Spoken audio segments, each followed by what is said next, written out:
তোমরা দেশের ভবিষ্যৎ, তোমরা বড় হবা, মানুষ হবা, মানবিক গুণ সম্পন্ন মানুষ হবা। তোমাদের দ্বারা মানুষের জন্য অন্যায়ভাবে ক্ষতিগ্রস্ত কেউ না হয় সেই চেষ্টা তুমি করবা। আর তোমাকে যদি কেউ পেছন থেকে আঘাত করতে আসে তাহলে ডাইরেক্ট গুলি করে দিবা। আমার লাইফে রিসেন্ট ঘটনা চলতেছে, এরকম আছে যারা পেছন থেকে টানে, আক্রমণ করতে চায়, এদের উচিত জবাব দিতে হবে। সুতরাং তোমরা সেভাবেই তৈরি হও।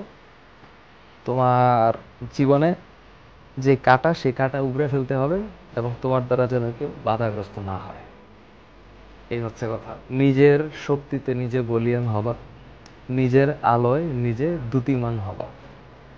কাউকে আঘাত না দিয়ে জীবনে বড় হওয়া যায়, এই হচ্ছে কথা। আর যদি কেউ আঘাত দেয়, ডাবল আঘাত দিতে হবে। এটা হচ্ছে লাস্ট লাইফ।